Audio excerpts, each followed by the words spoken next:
Capítulo 7. Analice el trabajo de rutina y las tareas auxiliares. Analice el trabajo de rutina. Si volvemos a observar el modelo en la figura 5.2, vemos que el primer paso es capturar los elementos de un trabajo completo y luego agruparlos de acuerdo con los requisitos de capacidades. Desde aquí podemos ver cómo proceder mejor con el trabajo estandarizado y los pasos de enseñanza. Empecemos con lo más fácil de analizar: el trabajo de manufactura de rutina. En el caso del trabajo de rutina, existe una parte repetible y cíclica del trabajo que denominamos el centro de la tarea. El primer paso para analizar el trabajo de rutina es separar la tarea del trabajo total en elementos individuales y separar el centro consistente de las tareas auxiliares inconsistentes. Otra manera de ver esto es separar la tarea total en dos categorías principales: la parte principal de la tarea en la cual se realiza la actividad de valor agregado y todo el trabajo necesario para realizar la tarea de valor agregado. En una tarea manual repetitiva, el trabajo central será generalmente el realizado durante cada ciclo, el trabajo cíclico. Las tareas auxiliares generalmente se realizarán fuera del ciclo periódicamente. Tenga en mente que hay excepciones para cada situación. Algunos trabajos pueden ser por completo cíclicos y otros pueden tener un poco, si acaso, de cíclico. Tal vez el trabajo que usted está analizando tiene múltiples partes del trabajo que son cíclicas pero separadas por tareas que no son. Es importante identificar las tareas comunes y repetibles. El objetivo es el grupo de artículos con la frecuencia repetible más alta y la menor cantidad de variación. Es importante que se tome el tiempo de estudiar el trabajo. Observe las similitudes o puntos consistentes. A primera vista el trabajo puede parecer completamente aleatorio, pero si ve más a fondo, empezará a ver las tareas que ocurren consistentemente. Al principio, usted puede necesitar invertir cierto tiempo parado en el círculo de Taichiono y observando durante varias horas o tal vez inclusive días antes de que el patrón surja. Después de que tenga más experiencia, esta actividad no le tomará mucho tiempo. Para nuestro ejemplo de un trabajo de rutina, estamos utilizando una operación de modelado de parachoques en Toyota en donde David Meyer fue un líder de grupo. Algunos de los detalles han sido modificados para que haya mayor claridad y algunos se han omitido para concisión. Nuestra intención es demostrar el concepto básico. Esta tarea es típica de cualquier trabajo que supone una operación independiente de máquina y una tarea de producción que desempeña el operador durante la operación de la máquina. Como lo mencionamos en el capítulo 5, este trabajo es una mezcla de trabajo de rutina y trabajo similar al técnico. Es un poco más complejo en sí que un trabajo puramente de rutina por la naturaleza del moldeado del plástico. Es normal de cualquier trabajo que incluya una tarea central repetible y consistente, así como una variedad de tareas que son consistentes en su método pero que varían en la frecuencia de su desempeño. Algunas de las tareas aleatorias tienen una frecuencia consistente, otras son más inconsistentes y algunas son conforme a la necesidad y completamente impredecibles. Cuando diseccione el trabajo, empiece solo con los elementos de rutina más elevada que son generalmente más fáciles de entender que todos los detalles y las variantes. Siempre muévase desde la simplicidad hasta la complejidad. Un error que se comete con frecuencia es preocuparse por los detalles antes que entender primero los básicos. Como aprenderemos, este trabajo de manufactura de rutina es realmente bastante complejo cuando ponemos al descubierto los detalles críticos necesarios para terminar el trabajo exitosamente. La tabla 7.1 muestra la primera separación del trabajo de un operador de modelado de parachoques en tareas centrales de rutina y no rutina, y otras tareas auxiliares, no cíclicas. En este paso no hemos identificado otras tareas relacionadas con las políticas o criterios o considerado el saber cómo hacer algo fácil y eficientemente. O en la terminología anglosajona, know-how. Recuerde empezar con la simplicidad y moverse hacia la complejidad. También es importante desarrollar primero las capacidades de valor agregado. Definimos el conocimiento de procedimiento y criterio más tarde. La tarea central de rutina es bastante sencilla en términos de identificar pasos específicos y puede ponerse fácilmente en una hoja de trabajo estandarizada como se muestra en el figura 7.1. Nota: este trabajo no tiene una cantidad estándar de WIP, y las verificaciones de calidad y los artículos de seguridad no se muestran aquí. La hoja de trabajo estandarizada terminada se ve bastante simple en general. No se engañe por la aparente simplicidad. Veremos que los detalles de cómo realizar estas tareas de rutina son bastante complicados y desarrollar el talento excepcional requiere una mayor profundidad de comprensión. La hoja de trabajo estandarizada es utilizada principalmente para analizar el movimiento del trabajo y definir y describir el movimiento más eficiente del operador conforme él o ella realizan los pasos del trabajo. La hoja de trabajo estandarizada relaciona los pasos del trabajo, hace un diagrama del movimiento, define el trabajo estándar en cantidad, en proceso, y muestra el tiempo de cada uno de los elementos del trabajo, en segundo, y el tiempo takt time para la operación completa. Observe que las descripciones de cada paso son bastante generales y la colocación de los pasos de trabajo en el diagrama muestra la ubicación aproximada de los pies del operador durante ese paso. Es una representación muy superficial del método de trabajo. Esta herramienta nos ayuda a entender el patrón de trabajo y a determinar si el movimiento del operador es más eficiente, pero esto es muy distinto de una instrucción detallada sobre cómo realizar realmente el trabajo. Aquí es en donde la habilidad para desglosar un trabajo utilizando el método de instrucción del trabajo es beneficiosa. El método se concentra en lo que es importante para completar con éxito la tarea. Sugerimos que defina los requisitos del trabajo a un nivel básico, como lo hemos demostrado aquí, y luego estudie el método de desglose de trabajo que se discute en los capítulos 8 a 10 para aprender más acerca de identificar los detalles críticos del trabajo. La evolución se moverá desde definir el patrón de trabajo básico a los detalles de cómo desempeñar el trabajo hasta enseñar el método preciso. Cómo enfocar las tareas no rutinarias y auxiliares. Una gran parte del trabajo del operador de moldeado de parachoques está compuesto por tareas no rutinarias y auxiliares, un trabajo que es necesario para apoyar la terminación de la tarea central. En este caso, las tareas individuales se repiten en un patrón bastante consistente, pero existen múltiples variables de patrones. Para el trabajo no rutinario el nivel de repetición o patrones de trabajo no es tan importante como lo es para el trabajo de rutina. El trabajo auxiliar es más aleatorio en sí y se lleva a cabo cuando se necesita. Para el propósito de análisis es más relevante revisar el trabajo como piezas individuales o en agrupaciones comunes. Estas agrupaciones comunes pueden estar relacionadas con el tipo de tarea, la ubicación en donde ocurre la tarea, la frecuencia, la duración u otra categoría. Para la operación de moldeado de parachoques las tareas encajan bien en categorías de acuerdo con las funciones de la máquina, preparación de la fabricación de los moldes, tareas relacionadas con la calidad y luego las tareas sobrantes variadas. Nuestras agrupaciones también están relacionadas con la frecuencia de ocurrencia y el índice de repetición de la misma tarea. Las agrupaciones de tareas no rutinarias y auxiliares para este trabajo son las siguientes. 1. Operación de la máquina, frecuencia variable, trabajo repetitivo. 2. Tareas relacionadas con el cuidado de la máquina, frecuencia variable, trabajo repetitivo. 3.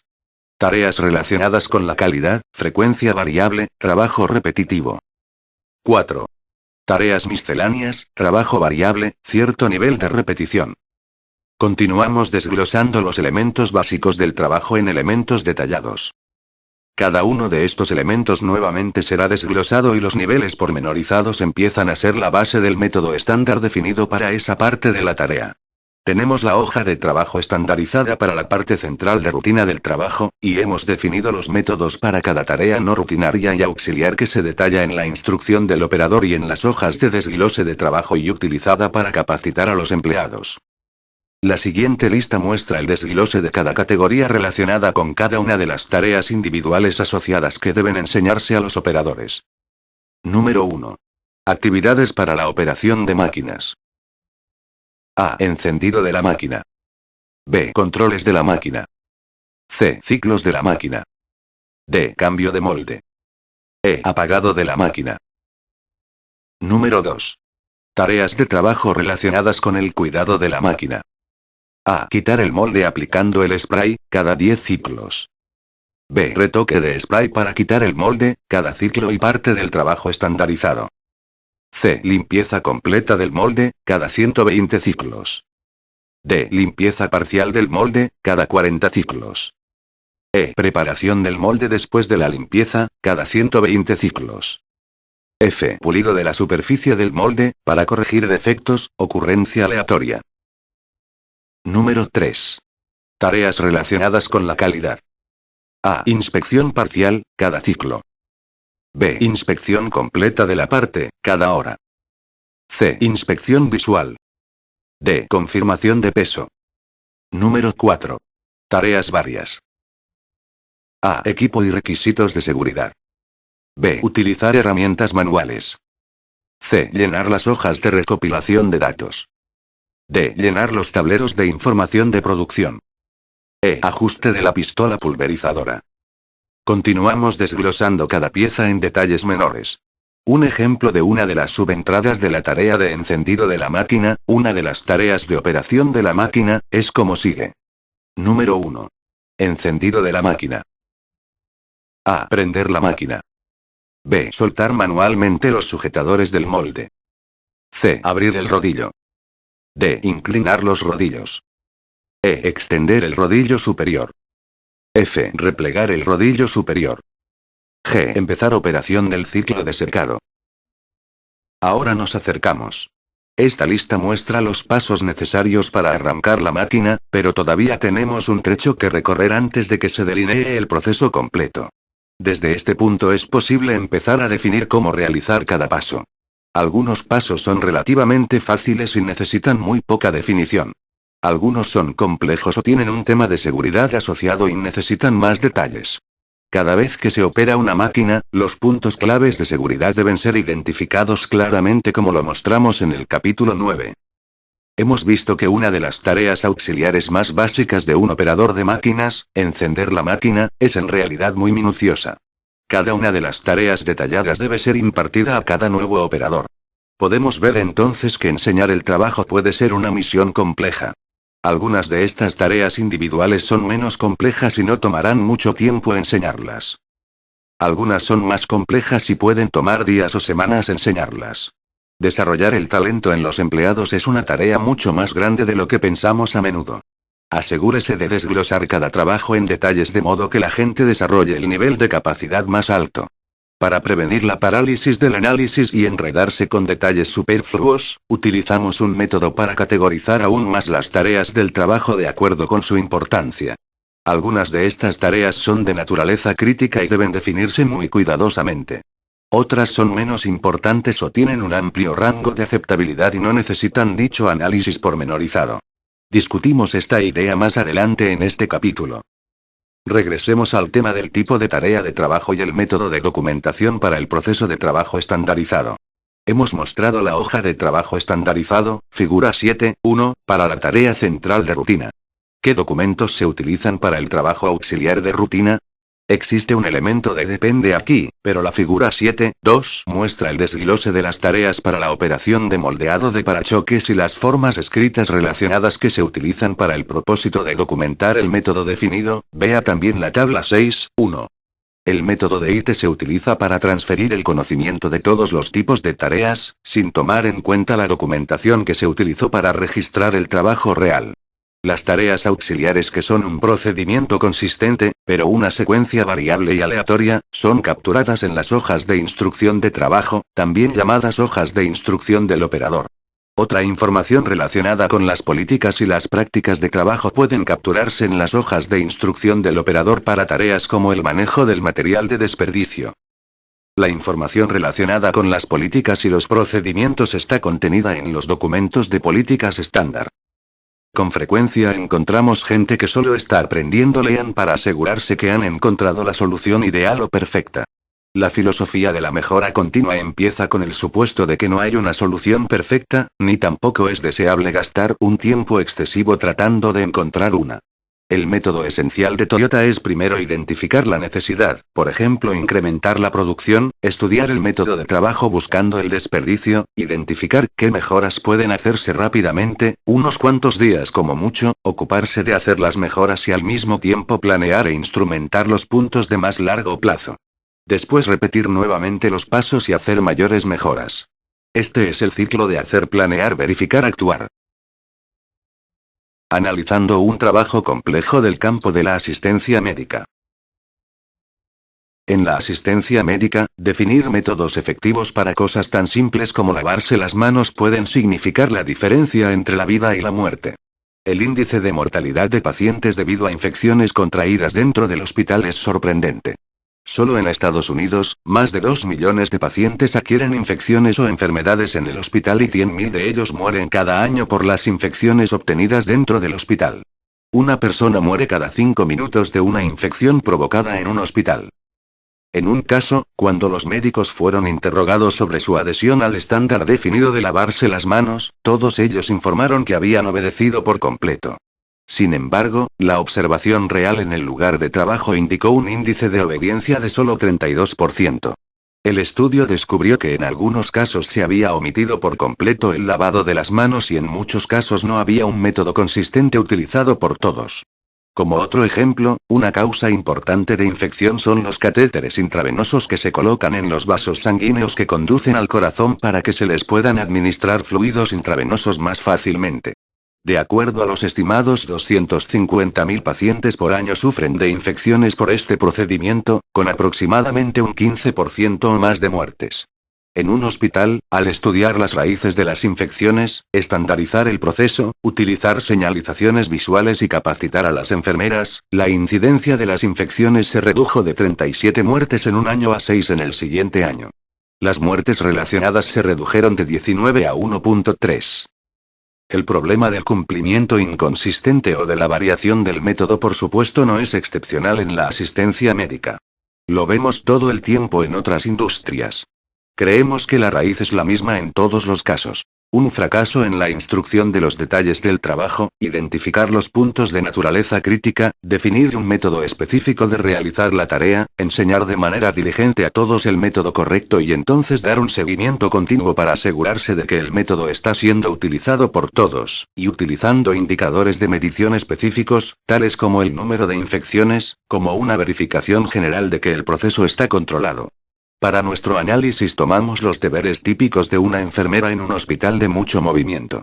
Por supuesto que hay una variedad de enfermeras, cada una de ellas desempeña trabajos distintos en todas las áreas de hospital. Recuerde empezar con la perspectiva más amplia primero.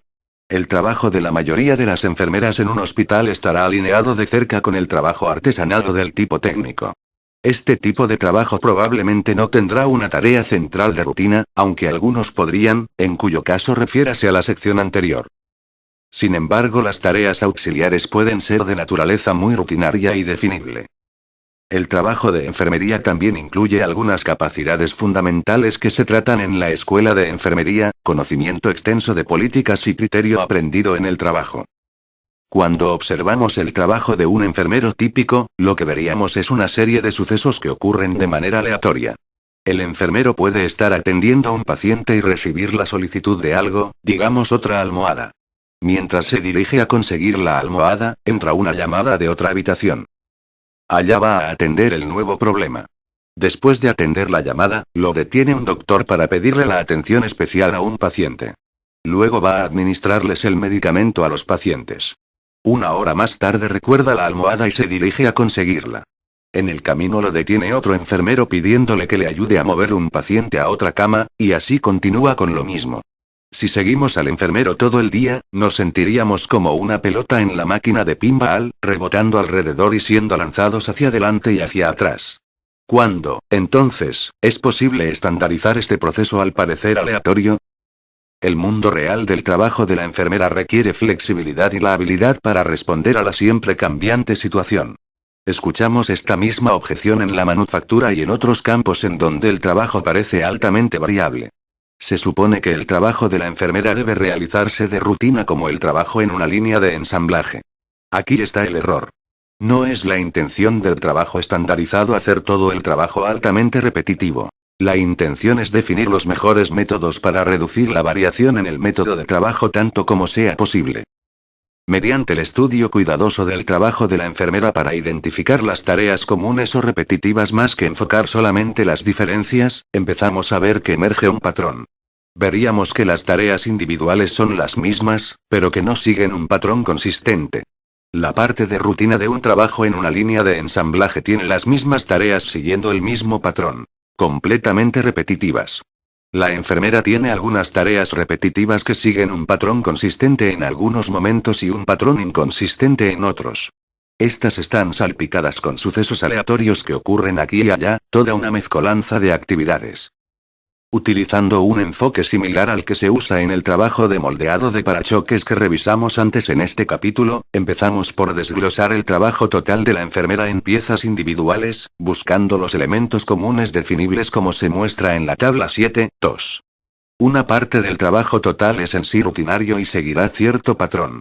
Las rondas pueden ser conducidas cada hora, por ejemplo, y durante las rondas la enfermera seguirá un método estandarizado para revisar los signos vitales de los pacientes, administrar los medicamentos, verificar la adecuada operación y suministro de fluidos intravenosos, etc. Durante las rondas, pero también en otros tiempos aleatorios, se le puede requerir a la enfermera que realice otras tareas tales como extraer sangre. La tarea misma es definida y de rutina, pero no sigue una secuencia de repetición. Existen otras tareas definibles desempeñadas pero no siguen patrones particulares. Estas son a petición. Existe un elemento de variedad y contenido no clasificable que también está compuesto por elementos definibles individualmente. Claramente podemos ver que las tareas dentro de la asistencia médica y muchos otros campos son bastante complejas en su totalidad, pero si nos tomamos el tiempo para verlas desde la perspectiva de encontrar cosas en común, veríamos que un buen porcentaje de tareas están compuestas de elementos simples, definibles y enseñables. Este debe ser el enfoque. La meta no es tratar de crear un proceso perfectamente repetible y consistente cuando en realidad es todo lo contrario, sino siempre trabajar hacia la reducción de las causas de variación entre las tareas. Recuerde que nuestro objetivo en esta etapa no es detallar cada uno de los elementos del trabajo. Estamos tratando de identificar aquellas tareas que constituyen la mayor parte del trabajo o cuando menos una buena parte del trabajo. Si identificamos las tareas más importantes y frecuentes y empezamos el proceso de desglose con ellas, nuestro esfuerzo será más beneficioso en general. Cuando las principales tareas han sido todas definidas y enseñadas a las enfermeras, tendría sentido retroceder y empezar a analizar los detalles más pequeños del trabajo en orden de importancia.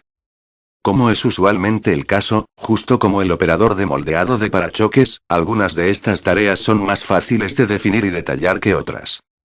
Empiece con las tareas más repetibles y las que son más fáciles de definir. Hemos sido afortunados de tener algunos ejemplos del campo. El Dr. Richard Kuncle, actualmente con el Kena Metal Center for Operational Excellence, nos proporcionó los pasos detallados de la tarea para empezar una línea intravenosa en una vena periférica. Observe que esta es una subserie de la tarea de la enfermera para administrar fluidos intravenosos. El Dr. Kuncle detalló todos los pasos necesarios para completar la tarea y los organizó en grupos como se muestra a continuación. Principales tareas del trabajo. 1. Identificar un lugar adecuado. 2.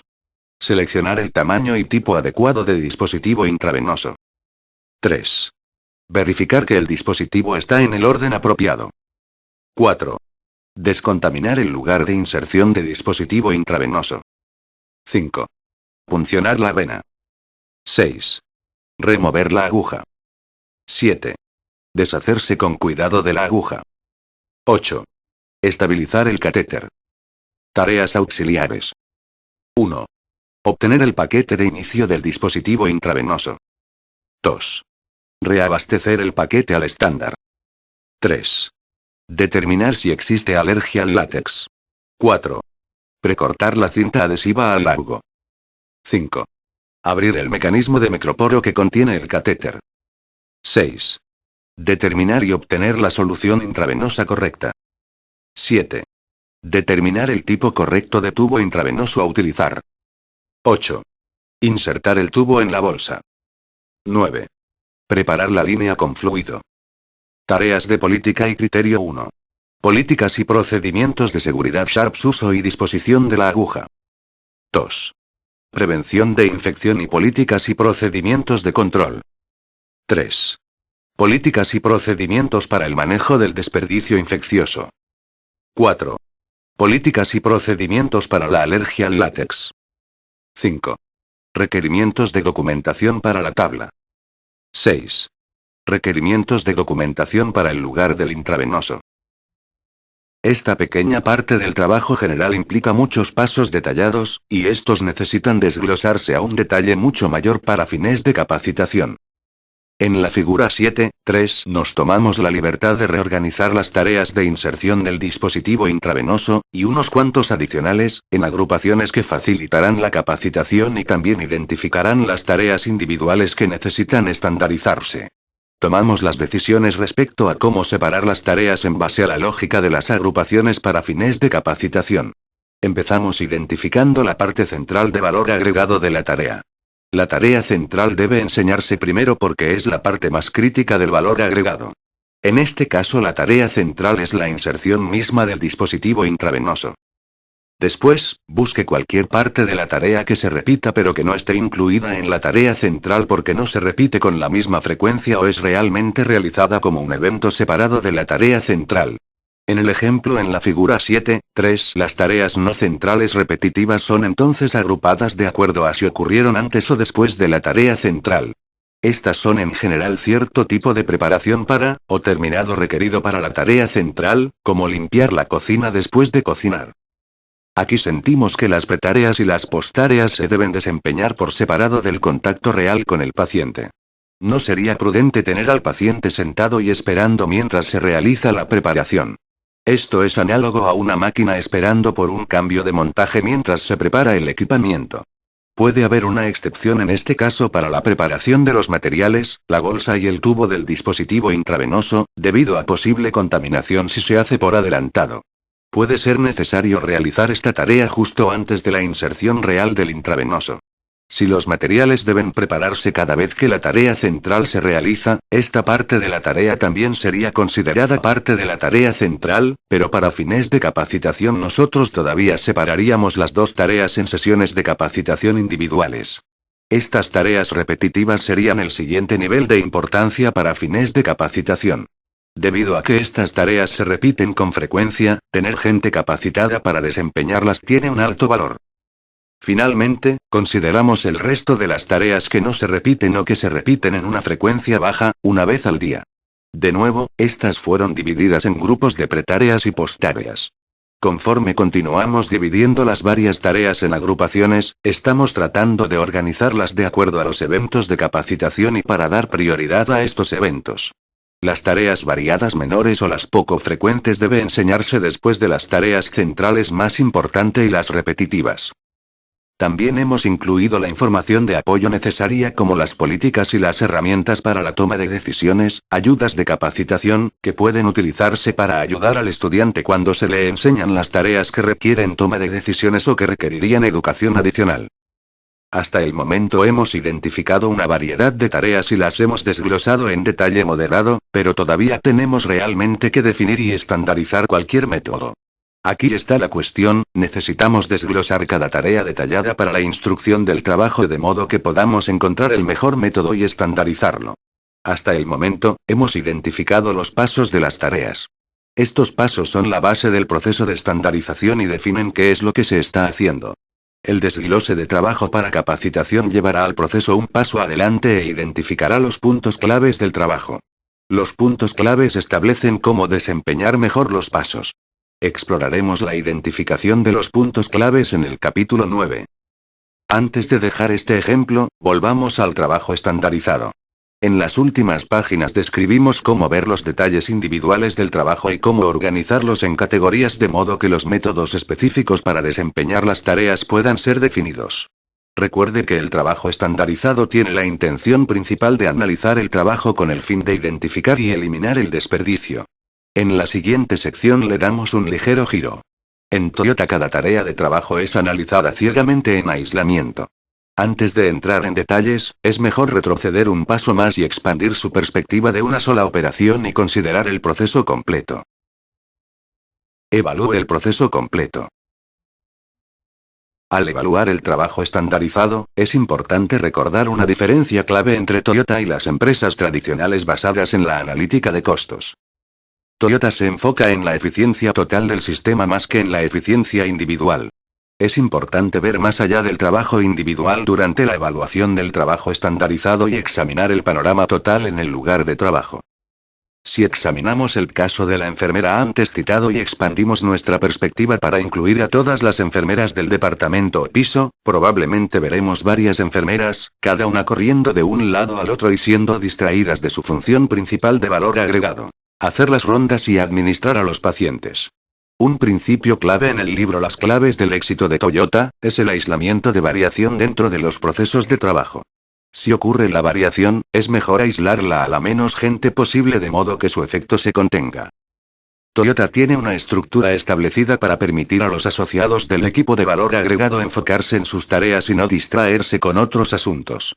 Solo suponga, por ejemplo, que había 5 enfermeras en el departamento y cada una estaba haciendo lo mismo, tratando de hacer su trabajo en medio de numerosas distracciones y llamadas. Ahora suponga que separamos el trabajo consistente, el trabajo de valor agregado, del inconsistente, tal vez de valor agregado, pero aleatorio, y descubrimos que si 3 enfermeras pudieran enfocarse solamente en el trabajo consistente, las rondas, sin distracción, ellas podrían completar con éxito la parte consistente del trabajo previamente realizado por las 5 enfermeras, incluyendo las actividades aleatorias. Aquí es en donde utilizamos el principio de consolidar las actividades de desperdicio de mucha gente en la responsabilidad de una persona y en el proceso de ganar cierta eficiencia. Con frecuencia descubrimos que cuando varias personas tienen distracciones en su trabajo, el efecto acumulativo es más grande porque cada una está repitiendo actividades similares de desperdicio. Si estas actividades se consolidan, se gana cierta eficiencia y el requerimiento total de trabajo se reduce. Ahora suponga que una de las otras 2 enfermeras restantes pueda ser responsable de responder a las llamadas y necesidades no planeadas de los pacientes sin tener responsabilidad en las rondas. Tal vez un sistema de llamadas, andón, sería necesario para que las 3 enfermeras contacten a la de apoyo cuando la necesiten. Eso nos deja con la 5ª enfermera como extra. Sugerimos que tome una perspectiva de mejora continua cuando decida qué hacer con el trabajo libre. Tal vez la enfermera que queda no es necesaria para terminar el trabajo regular, pero puede ser utilizada de manera más efectiva en otras tareas. Tal vez hay una necesidad para el cuidado especializado de enfermera o actividades adicionales administrativas. La 5ª enfermera puede ser utilizada como preparadora o involucrarse en actividades adicionales de mejora continua.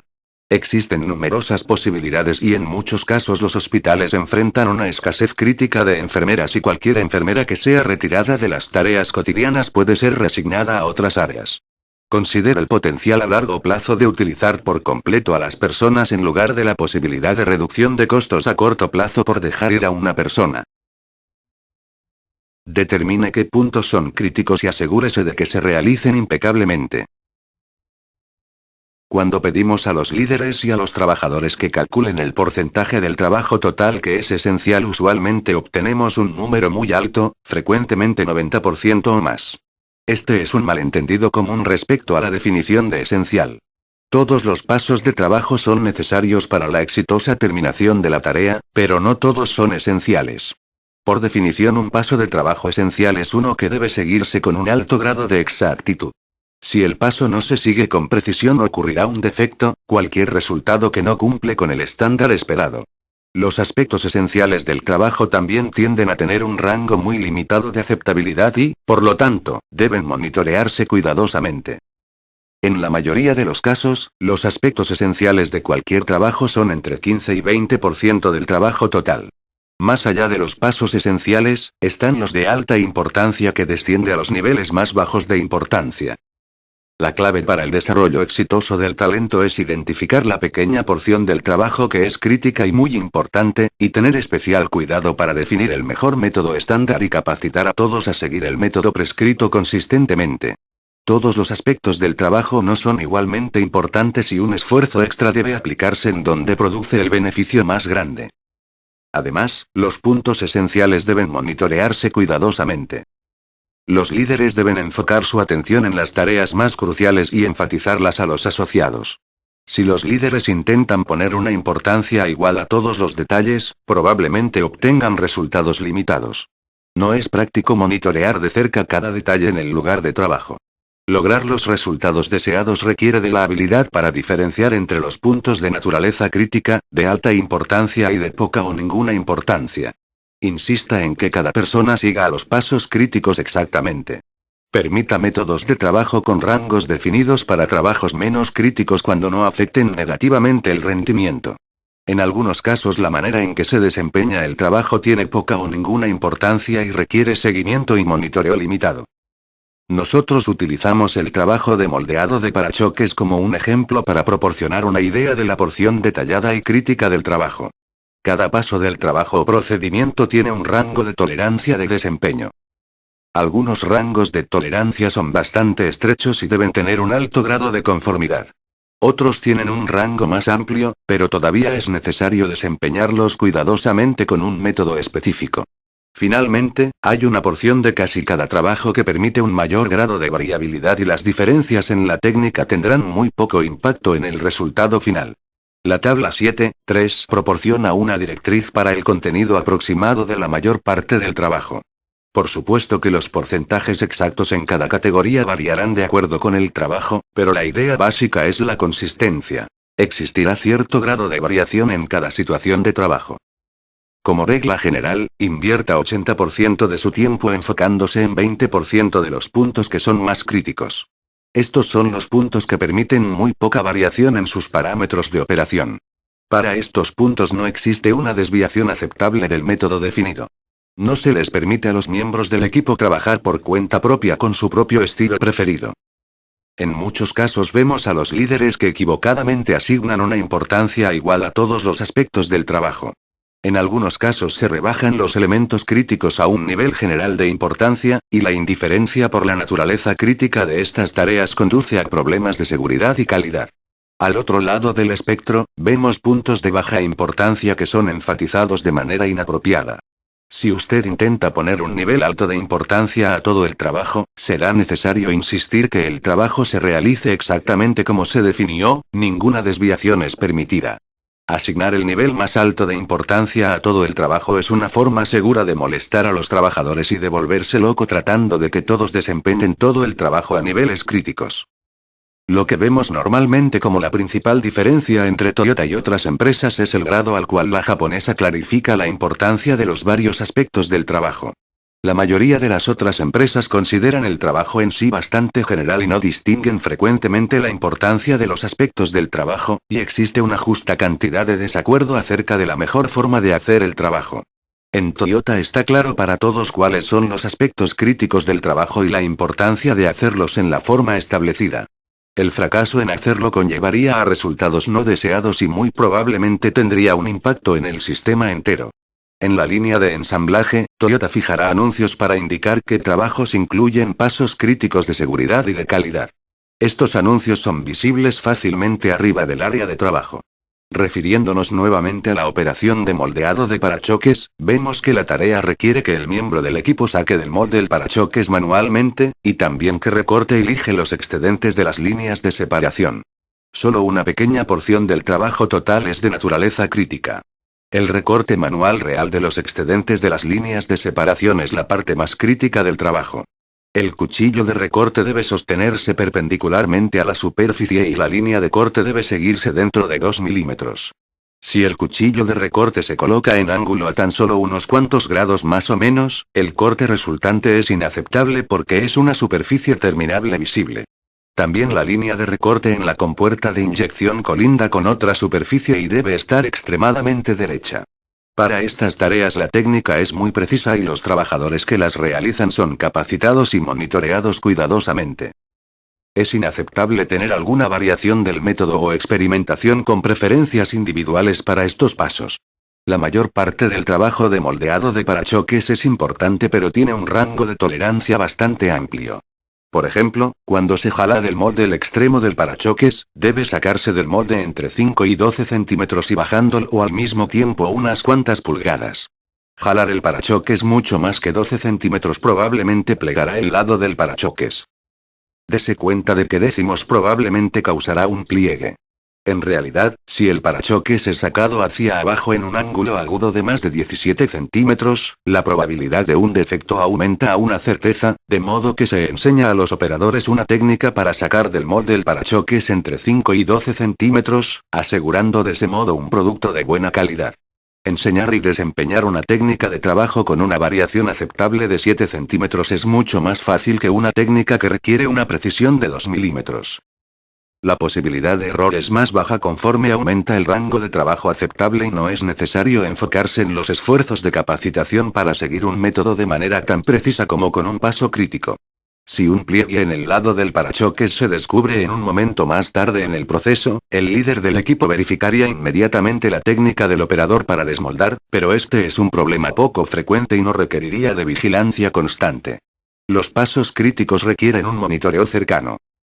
Rociar la superficie del molde con un lubricante es importante, pero todavía tiene un rango de tolerancia de 2.5 o 5 centímetros y el ángulo del rocío puede variar por unos grados. Fijar y calibrar la pistola pulverizadora es importante, y el patrón del ventilador se verifica y la cantidad del lubricante se capta en un frasco una vez al día y se mide para calibrar la pistola pulverizadora. Se enseña al operador a sostenerla a una distancia específica de la superficie del molde, al ángulo apropiado, y también con la orientación correcta del ventilador. La pistola pulverizadora puede ser sostenida vertical, horizontal o en posición de ángulo. Además se establece la distancia de la superficie del molde, el patrón y el número de veces que el gatillo de la pistola pulverizadora se presiona. Podemos ver dentro de esta parte de la tarea que existen muchos puntos establecidos y estandarizados, pero existen también algunos puntos que permiten una variación mínima en la tarea. Si la pistola pulverizadora se sostiene demasiado cerca de la superficie, el rocío se acumulará sobre la superficie y creará un defecto sobre la superficie del parachoques si el molde no se pule. Sostenerla demasiado lejos causará un rocío seco en la superficie del molde y el parachoques no saldrá bien, causando un defecto. El rango entre demasiado lejos y demasiado cerca de la superficie es de alrededor de 7 a 10 centímetros. Es mejor equivocarse y estar demasiado cerca del molde porque es menos probable que ocurra el defecto resultante y puede repararse de forma efectiva. Durante la capacitación se hace más énfasis en mantener la pistola pulverizadora más cerca de la superficie para prevenir este problema. El trabajo del operador de moldeado de parachoques también requiere la acumulación del know-how específico porque cada molde y máquina tiene una personalidad individual. Los operadores tienen que aprender a leer la superficie del molde y hacer ajustes menores de acuerdo con las condiciones actuales. Los mejores operadores adquieren una sensibilidad de las vistas y sonidos de cada máquina. El molde hará un sonido distintivo cuando se enciende el rocío de liberación y el rocío excesivo se detecta como una superficie difusa en el parachoques. Como lo observó Bill Marriott, no siempre es posible estandarizar completamente cada aspecto del trabajo. Este es un valor principal de los humanos sobre la automatización. La gente es adaptable y puede hacer los ajustes necesarios a la técnica de trabajo como se requiera, aunque el ajuste también se predetermina y se estandariza sin excesivo rigor, desviación estandarizada, si lo prefiere. Muy poco de esta tarea es realmente de baja importancia. Los operadores tienen una preferencia por cuántas hojas de lija sostienen en su mano y cómo doblarla, aunque cómo utilizar el papel de lija es importante porque el borde del papel puede rayar el parachoques, causando un defecto. El resto del trabajo se considera crítico o importante, y existe un método establecido que seguir. Probablemente vale la pena mencionar que David Meyer, como líder del grupo en la planta Georgetown 1 de Toyota, era el responsable de esta operación de moldeado de parachoques y tuvo que entender todo lo anterior y más a un gran nivel de detalle. Era responsable de la capacitación de los trabajadores así como de auditarlos regularmente para asegurarse que seguían el trabajo estandarizado, en el sentido amplio incluyendo todos los puntos claves. Cualquier problema de calidad podía en general rastrearse hasta la falla para seguir el trabajo estandarizado, o si el trabajo no estaba adecuadamente definido, llevaba a la revisión del trabajo estandarizado. Dese cuenta de que el grado de detalle va más allá de lo que está en una hoja de trabajo estandarizado. También observe que los supervisores tradicionales rara vez son capacitados a este nivel de detalle, de modo que ellos no pueden enseñar y preparar a otros. El éxito en los detalles. Desafortunadamente, el desarrollo del trabajo estandarizado y métodos definidos no sigue un camino directo. Nos gustaría poderle decir esta es la manera para hacer el trabajo estandarizado paso a paso, pero no funciona de esa forma. Nos hemos enfocado principalmente en el proceso de analizar los trabajos y definir los pasos y los aspectos esenciales del trabajo con el propósito de apoyar la capacitación. Existen muchas otras facetas del proceso de trabajo estandarizado que no hemos tocado. Como con el análisis de trabajos, cuando se desglosan en detalles individuales, cualquiera de los detalles por sí mismo no es complejo. Cuando cientos de miles de detalles individuales se suman, el proceso se vuelve muy complejo. En nuestro caso, aquí estamos tratando de pensar sobre el trabajo en términos de partes definibles y enseñables. Aparentemente las actividades de trabajo aleatorias y no estandarizadas pueden de hecho hacerse más estandarizadas al cambiar simplemente su posición estratégica. Es fácil suponer que no es posible estandarizar en ciertas situaciones. Tenga cuidado con suponer lo que es posible y lo que no. La verdad es que estos principios pueden aplicarse en cualquier situación hasta cierto punto. La meta es la aplicación de los principios tanto como sea posible. Conforme toma los pasos en la dirección de la estandarización, usted empezará a ver qué pasos adicionales son posibles. Esta es la naturaleza de la mejora continua. Si usted se permite darse cuenta de que siempre habrá otra posibilidad y que sus actividades actuales nunca van a ser la última solución, estará en el camino correcto. Como ya lo hemos dicho, nuestra opinión es que la mayoría de las empresas fuera de Toyota no evalúan las tareas de trabajo con suficiente detalle. La definición de los métodos de trabajo es frecuentemente superficial y el método correcto se queda en duda. Toyota puede producir consistentemente un alto rendimiento porque el trabajo es analizado cuidadosamente con mucho detalle y porque se hace un gran esfuerzo para enseñar a cada empleado la forma correcta de hacer el trabajo. Para el éxito de sus esfuerzos de mejora, es crucial aprender a analizar minuciosamente el trabajo, desglosar cada elemento en detalle, identificar los aspectos críticos y enseñar rigurosamente a los otros a seguir los pasos definidos. Recuerde que este es un proceso de mejora continua. Debe aprender más cada vez que analice y desglose un trabajo. Enseña a los otros el proceso de análisis de modo que todos sean capaces de entender qué es lo más importante acerca de cada trabajo. Si pasa la mayor parte de su tiempo y esfuerzo en las partes más críticas, tendrá un éxito más grande. No creemos que el diablo esté en los detalles. Sabemos que el éxito sí lo está. Cuando piense que tiene suficiente detalle, mire de nuevo. Si domina el punto más diminuto de la mayor importancia, usted logrará los resultados más grandes.